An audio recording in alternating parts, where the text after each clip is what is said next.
Syed Ali खामनाई Iran के दूसरे और पिछले सुप्रीम लीडर। इनको वैसे तो दुनिया से रुखसत हुए लगभग 4 महीने का वक्त गुजर चुका है, मगर उसके बावजूद भी ना तो अभी तक इनको दफनाया गया है और ना ही इनका जनाजा या फिर बाकी कोई आखिरी रस्म अदा की गई है। आखिरी रस्में तो छोड़िए, बल्कि पिछले 4 महीने में किसी आम इंसान ने इनको देखा तक नहीं है।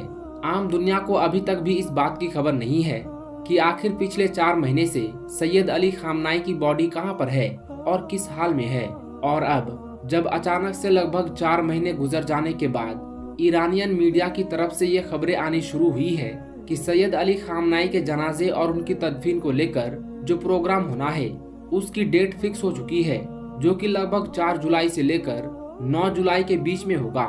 तो फौरन ही ज्यादातर लोगों के दिमाग में जो पहला सवाल आया वो यही था कि आखिर पिछले 4 महीने से सैयद अली खामनाई की बॉडी कहां पर थी। और उससे भी बड़ा सवाल तो ये था कि इस बॉडी को इतने लंबे वक्त तक महफूज कैसे रखा गया। वैसे दोस्तों, इन सारे सवालों की अहमियत अपनी जगह, मगर डोनाल्ड ट्रंप के लिए किस्मत का सितम देखिए कि 4 जुलाई ये वही दिन था कि जिसके लिए डोनाल्ड ट्रंप ने ना जाने क्या क्या सोच रखा था। इस दिन के लिए अमेरिका के प्रेसिडेंट डोनाल्ड ट्रंप की तरफ से लंबे वक्त से तैयारियां की जा रही थी, क्योंकि यही वो दिन है कि जब हर साल अमेरिका अपना इंडिपेंडेंस डे मनाता है। और हैरानी की बात तो ये है कि इस बार का ये जो 4 जुलाई का दिन था, ये बाकी पिछले कई 4 जुलाई के दिनों से अमेरिका के लिए ज्यादा खास है। उसकी वजह यह है कि इस बार अमेरिका अपनी आजादी की 250वीं सालगिरह मनाने जा रहा है। और इसी 250वीं सालगिरह को देखते हुए ही डोनाल्ड ट्रंप की तरफ से न सिर्फ बड़े लेवल पर तैयारियां की गई, बल्कि दुनिया को ना जाने क्या क्या दिखाने का प्लान किया गया।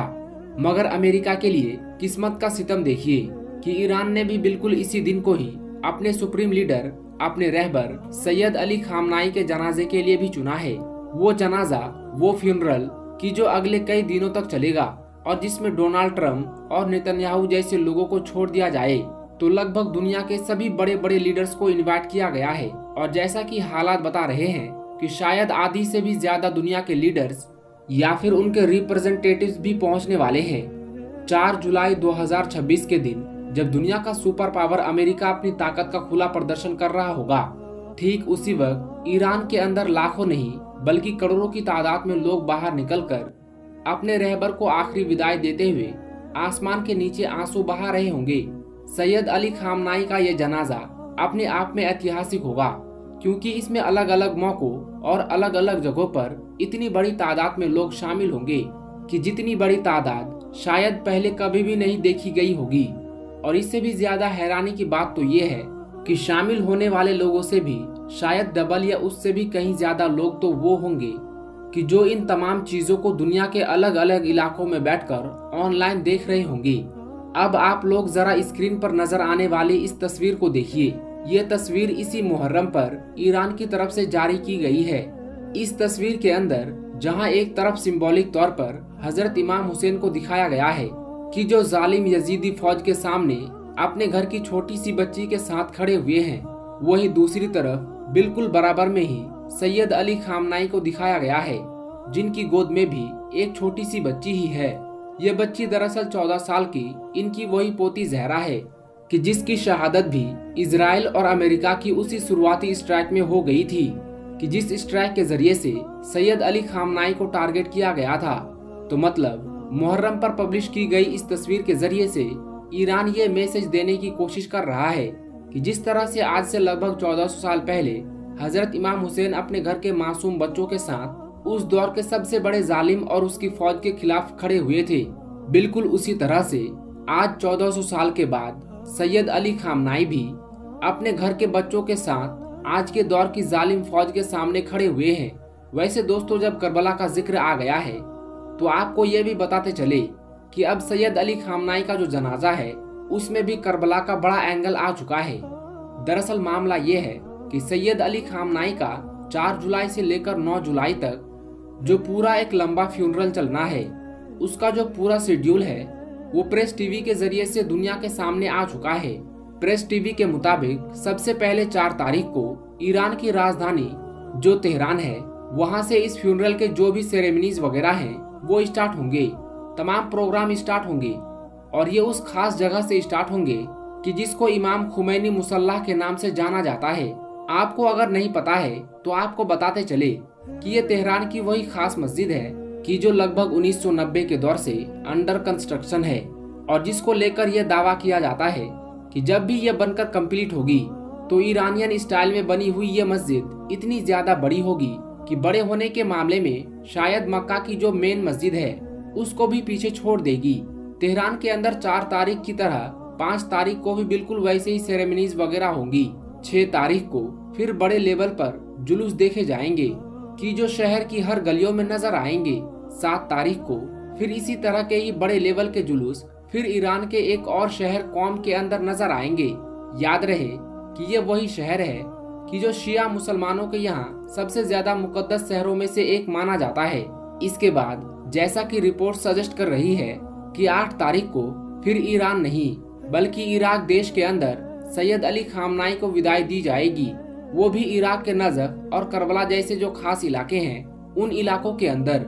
याद रहे कि नजफ वही इलाका है कि जहां पर हजरत मौला अली शेर खुदा का रोजा मुबारक है, जबकि करबला वो जगह है कि जहां पर हजरत इमाम हुसैन का रोजा मौजूद है। तो जैसा कि रिपोर्ट से अभी तक पता चला है कि सबसे पहले तो सैयद अली खामनाई का जो जनाजा होगा, उनकी जो बॉडी होगी उसको नजफ ले जाया जाएगा और फिर वहां से सैयद अली खामनाई को हेलीकॉप्टर वगैरह के जरिए से करबला लेकर जाया जाएगा। वहां पर भी लोग बड़ी तादाद में सैयद अली खामनाई को विदाई देंगे और फिर उसके बाद फौरन ही सैयद अली खामनाई का जो जनाजा होगा वो ईरान वापस लाया जाएगा, जहां पर मशा शहर के अंदर फिर सबसे आखिरी रस्म होगी और ये रस्म कुछ और नहीं बल्कि उनको दफनाने की रस्म होगी। जी हाँ, पहले तो बहुत सारे शहरों को लेकर ये अंदाजा लगाया जा रहा था कि शायद वहां दफनाया जाएगा या वहां दफनाया जाएगा, मगर अब ये फाइनल हो चुका है कि उनको उस मशहद नाम के शहर में दफनाया जाएगा कि जो उनका होम टाउन है, मतलब उनका जन्म स्थान है। यहाँ पर भी उनको किसी मामूली जगह या किसी मामूली कब्रिस्तान में नहीं बल्कि उस खास रोजे के अंदर दफनाया जाएगा कि जो रोजा हजरत इमाम अल रिदा का रोजा है। जी हाँ, वही हजरत इमाम अल रिदा कि जिनको दुनिया भर के मुसलमानों में हद से ज्यादा रिस्पेक्ट की नजर से देखा जाता है। ये नबी अल सलाम की औलादों में से थे और शिया मुसलमानों के हिसाब से उनके 8वें इमाम थे।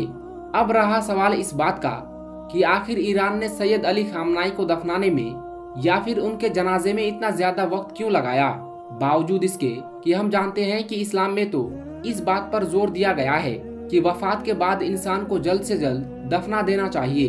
तो दोस्तों, इन दोनों ही सवालों के जवाब लगभग एक ही हैं और वो जवाब है सिक्योरिटी रीजंस। जैसा कि हम जानते हैं कि जंग के दौरान लगातार हालात ऐसे बने हुए थे कि ईरान को यह खतरा था कि अगर सैयद अली खामनाई की बॉडी को लेकर किसी को भी कोई भनक लगी कि उसकी लोकेशन क्या है तो दुश्मन उसको नुकसान पहुंचा सकता है। और रहा सवाल फ्यूनरल का, मतलब जनाजे का, तो अगर दुश्मन स्कूल के ऊपर हमला कर सकता है, वो भी छोटी बच्चियों के स्कूल पर हमला कर सकता है, तो फिर इस बात की क्या गारंटी हो सकती थी कि उन आम लोगों पर कोई हमला नहीं होता कि जो इस फ्यूनरल के लिए सड़कों पर निकल कर आते। अब आखिर में सवाल रहा इस बात का भी कि आखिर सैयद अली खामनाई की बॉडी को इतने लंबे वक्त तक महफूज कैसे रखा गया।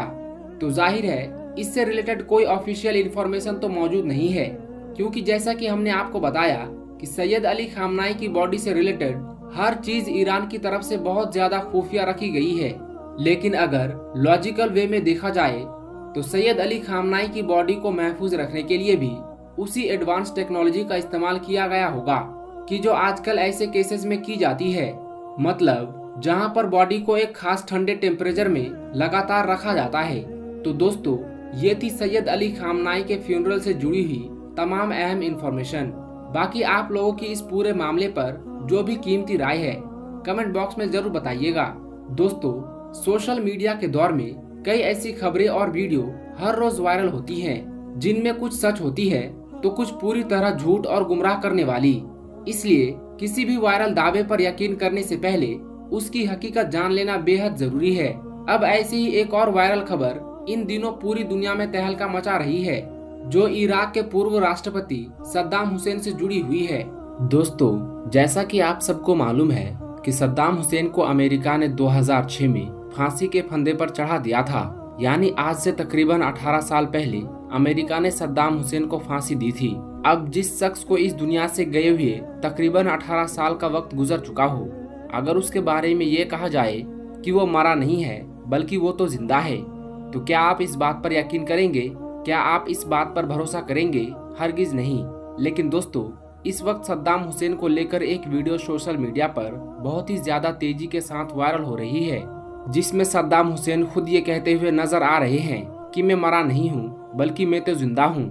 अमेरिका ने जिस शख्स को 2006 में फांसी दी थी वो मैं नहीं था बल्कि वो मेरा कोई हमशक्ल था।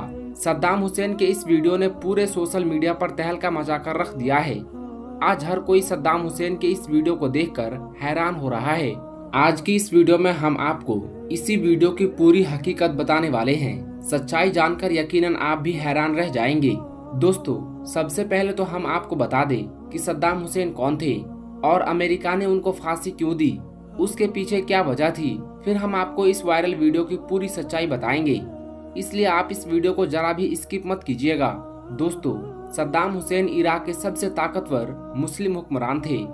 सद्दाम हुसैन ने अपने दौर में इराक को सबसे मजबूत माइशत वाला मुल्क बना दिया था। यही वजह है कि सद्दाम हुसैन के दौरे हुकूमत में इराक के लोग बहुत खुशहाल जिंदगी गुजार रहे थे। उसके अलावा सद्दाम हुसैन ने इराक में बड़े पैमाने पर मस्जिदें, मदारिस और अस्पताल भी बनवाए थे। इसी वजह से सन 1980 में यूनाइटेड स्टेट ने उसके लिए सद्दाम हुसैन को यूनेस्को अवार्ड से भी नवाजा था। सद्दाम हुसैन ने अपने दौर में इराक के लिए जो कुछ किया था वो आज तक कोई भी हुक्मरान इराक के लिए नहीं कर सका। सद्दाम हुसैन के दौरे हुकूमत में इराक साइंस और टेक्नोलॉजी के मैदान में आसमान की बुलंदियों तक पहुंच गया था। उसके अलावा सद्दाम हुसैन ने अपनी हुकूमत में बड़े पैमाने पर लेबोरेटरी बनवाने का काम भी किया था, जिनसे बहुत सारे मुस्लिम साइंसदान पैदा होने लगे थे। और यही नहीं, सद्दाम हुसैन की हुकूमत में इराक जदीद मिसाइल बनाने में भी कामयाब हो गया था, जिसको देखकर अमेरिका जैसा ताकतवर मुल्क भी कांपने लगा था। इन्हीं बातों को देखते हुए फिर अमेरिका ने कई बार सद्दाम हुसैन को मारने की कोशिश भी की। यानी कई बार अमेरिका की तरफ से सद्दाम हुसैन के कत्ल की साजिशें भी रची गई, मगर अमेरिका हर बार अपने मकसद में नाकाम रहा। उसकी सबसे बड़ी वजह यह थी कि सद्दाम हुसैन की सिक्योरिटी बहुत ही ज्यादा मजबूत थी। सद्दाम हुसैन के सैकड़ों हमशक्ल थे, इसलिए सद्दाम हुसैन जब भी कभी अपने घर से बाहर निकलते थे तो पहले उनके हमशक्ल को गाड़ियों के जरिए रवाना किया जाता था, ताकि दुश्मन की नजर सद्दाम हुसैन पर ना पड़े और सद्दाम हुसैन को हर खतरे से महफूज रखा जा सके। उसके अलावा हम आपको ये भी बता दें कि सद्दाम हुसैन इराक के पहले ऐसे हुक्मरान थे जिनकी हर चीज, हर खाने पीने की चीज को साइंसदान और डॉक्टर चेक किया करते थे। उसके बाद ही वो खाना पीना सद्दाम हुसैन को दिया जाता था। इस तरह से देखा जाए तो सद्दाम हुसैन ने अपनी पूरी जिंदगी इराक को एक मजबूत और ताकतवर मुल्क बनाने में लगा दी थी। सद्दाम हुसैन के बारे में कहा जाता है कि उन्होंने अपनी पूरी जिंदगी में कभी भी किसी रात सुकून की नींद नहीं ली। सद्दाम हुसैन कब और कहाँ होंगे, ये बात खुद उनके अलावा किसी और को मालूम नहीं होती थी। दोस्तों, सद्दाम हुसैन ने अपने दौरे हुकूमत में सिर्फ एक ही साल में इतना ज्यादा कारनामे अंजाम दिए थे, जिसे देखकर अमेरिका जैसा ताकतवर मुल्क भी कांपने लगा था और डरने लगा था कि कहीं सद्दाम हुसैन एटम बम ना बना ले, कहीं इराक भी एटमी ताकत वाला मुल्क ना बन जाए। इसी खौफ की वजह से फिर अमेरिका ने एक बहाना बनाकर इराक पर हमला कर दिया था। फिर आखिर में अमेरिका और बरतानिया ने मिलकर सद्दाम हुसैन पर 148 लोगों को कत्ल करने और एटमी हथियार रखने का इल्जाम लगा दिया था और फिर इराक पर अपनी अपनी फौजें उतार दी थी। उसके बाद जॉर्ज बुश के इशारे पर सद्दाम हुसैन पर मुकदमा चलाया गया ताकि वो सद्दाम हुसैन की बढ़ती हुई ताकत को रोक सके। अमेरिका ने सद्दाम हुसैन के 2 वकीलों का इसलिए कत्ल करवा दिया था क्योंकि वो दोनों सद्दाम हुसैन की वकालत कर रहे थे। फिर आखिर में सद्दाम हुसैन के खिलाफ फैसला सुनाने से बिल्कुल पहले जज को भी तब्दील कर दिया गया था। फिर वही हुआ जैसा अमेरिका और इस्लाम के दुश्मन चाहते थे। आखिरकार 30 दिसंबर 2006 को सद्दाम हुसैन को फांसी देने का फैसला सुना दिया गया। फांसी से बिल्कुल पहले सद्दाम हुसैन ने वजू किया, नमाज अदा की और फिर कुरान मुकद्दस की तिलावत की। फिर अपने चेहरे पर मुस्कुराहट लिए सद्दाम हुसैन फांसी के फंदे की तरफ बढ़ते चले गए। उस वक्त सद्दाम हुसैन के दाएं हाथ में कुरान पाक था और बाएं हाथ में एक तस्वीर और एक जानमाज थी। फांसी पर चढ़ने से बिल्कुल पहले सद्दाम हुसैन ने कुरान मुकद्दस जल्लाद के हवाले किया और अल्लाह अकबर के नारों के साथ फांसी के फंदे तक पहुंच गए। मजमे में खौफ और सन्नाटे का माहौल था, लेकिन सद्दाम हुसैन के चेहरे पर एक अलग ही किस्म का सुकून नजर आ रहा था। दोस्तों, जिस दिन सद्दाम हुसैन को फांसी दी गई थी वो दिन जिलहिज्जा की 10 तारीख थी, यानी ईद उल अजहा का दिन था। उस दिन मुसलमान लोग अपने अपने घरों में जानवरों की कुर्बानी दे रहे थे, जबकि सद्दाम हुसैन खुद अपनी जान की कुर्बानी पेश कर रहे थे। दोस्तों, सद्दाम हुसैन वो पहले इंसान थे जिनकी मौत का मंजर पूरी दुनिया ने लाइव देखा था, मगर लोग फिर भी इस बात को मानने के लिए तैयार नहीं हुए कि सद्दाम हुसैन को फांसी दी जा चुकी है और वो अब हमारे दरमियान मौजूद नहीं है। बल्कि लोगों ने यह कहना शुरू कर दिया था कि सद्दाम हुसैन तो अभी जिंदा हैं। जिस शख्स को अमेरिका ने फांसी दी वो तो सद्दाम हुसैन का कोई हम शक्ल है, और इस बात को मजीद हवा अब जाकर मिली है, यानी सद्दाम हुसैन की फांसी को आज तकरीबन 18 से 20 साल का वक्त गुजर चुका है। लेकिन इस वक्त सद्दाम हुसैन का एक ऐसा वीडियो सामने आया है जिसमें सद्दाम हुसैन खुद यह दावा कर रहे हैं कि वो मरे नहीं हैं बल्कि जिंदा हैं। इस वीडियो ने पूरे सोशल मीडिया पर तहलका मचाकर रख दिया है। इस वीडियो को देखते हुए लोग कहने लगे कि सद्दाम हुसैन मरे नहीं बल्कि सद्दाम हुसैन तो जिंदा हैं, और अब सद्दाम हुसैन पूरी दुनिया के सामने भी आ चुके हैं। साथ ही लोगों का यह भी कहना है कि आज से तकरीबन 20 साल पहले अमेरिका ने जिस शख्स को फांसी दी थी वो सद्दाम हुसैन का हम शक्ल था, यानी वो खुद सद्दाम हुसैन नहीं थे। दोस्तों, इस वक्त सद्दाम हुसैन का ये वीडियो सोशल मीडिया पर बहुत ज्यादा तेजी के साथ में वायरल हो रहा है। इसे खूब शेयर किया जा रहा है और दावा किया जा रहा है कि देखो सद्दाम हुसैन जिंदा हैं और अब दुनिया वालों के सामने भी आ चुके हैं। अब हम आपको इस वीडियो की हकीकत बताते हैं, उसकी सच्चाई बताते हैं, जिसे जानकर यकीनन आप भी हैरान रह जाएंगे। दोस्तों, जैसा कि आप सबको मालूम है कि सद्दाम हुसैन को आज से तकरीबन 18 से 20 साल पहले फांसी दी जा चुकी है और फांसी के वक्त उनकी फोटोग्राफी, वीडियोग्राफी भी की गई थी। और यही नहीं बल्कि जब सद्दाम हुसैन की तदफीन की गई थी उस वक्त की वीडियो भी सामने आई थी, जिसे पूरी दुनिया के लोगों ने अपने अपने घरों में देखा था। मगर फिर भी लोग इस बात को मानने के लिए तैयार नहीं हुए कि सद्दाम हुसैन को फांसी दी जा चुकी है, बल्कि लोगों ने यह कहना शुरू कर दिया था कि ये तो सद्दाम हुसैन का कोई हमशक्ल है, सद्दाम हुसैन खुद तो अभी जिंदा हैं। मगर अब जो वीडियो सद्दाम हुसैन के नाम से सोशल मीडिया पर वायरल हो रही है उसने इस बात को और भी ज्यादा हवा दे दी है। मगर हम आपको ये बात बता दें कि सोशल मीडिया पर इस वक्त जो वीडियो वायरल हो रही है जिसमें यह दावा किया जा रहा है कि सद्दाम हुसैन अभी जिंदा हैं, वो वीडियो मुकम्मल तौर पर फेक है, यानी झूठ है। उसकी कोई हकीकत नहीं, क्योंकि इस वीडियो को शेयर करते हुए लोग कह रहे हैं कि ये सऊदी अरब की है और इस वक्त सद्दाम हुसैन सऊदी अरब में मौजूद हैं और अभी भी जिंदा हैं। तो हम आपको बता दें कि हाँ, ये वीडियो सद्दाम हुसैन की जरूर है और सऊदी अरब की भी है, लेकिन ये वीडियो इस वक्त की नहीं बल्कि सद्दाम हुसैन की ये वीडियो 2003 की है। 2004 में सद्दाम हुसैन कैमरे के सामने आकर अपना आखिरी इंटरव्यू दे चुके थे। उसके बाद वो कभी भी किसी कैमरे के सामने नहीं आए थे, यानी उसके बाद वो कभी भी दुनिया वालों की नजर में नहीं आए। अब जिस वीडियो को लेकर यह दावा किया जा रहा है दरअसल वो 2003 की वीडियो है। उस वक्त सद्दाम हुसैन एक बार सऊदी अरब गए थे और वहां उन्होंने रेगिस्तान का सफर भी किया था। ये वीडियो उसी 2003 के सफर की है और इस वीडियो के ऊपर जो ऑडियो लगाई गई है वो भी मुकम्मल तौर पर फेक है, यानी जाली है। इस वीडियो को एडिट किया गया है और उसके ऊपर जाली आवाज लगा दी गई है और अब इस वीडियो को सद्दाम हुसैन के जिंदा होने के दावे के साथ सोशल मीडिया पर बहुत ज्यादा शेयर किया जा रहा है। लोगों को बताया जा रहा है कि सद्दाम हुसैन मरे नहीं हैं बल्कि अभी भी जिंदा हैं, जबकि हकीकत उसके बिल्कुल उलट है। हकीकत यह है कि सद्दाम हुसैन को 2003 में ही फांसी दी जा चुकी थी और अब वो हमारे दरमियान इस दुनिया में मौजूद नहीं है।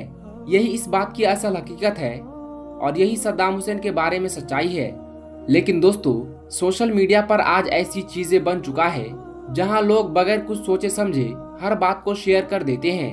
लोग किसी भी खबर या वीडियो को आंखें बंद करके ऐसे आगे भेज देते हैं जैसे उन्होंने वो सब कुछ अपनी आंखों से देखा हो। खुदारा ऐसा मत किया करे।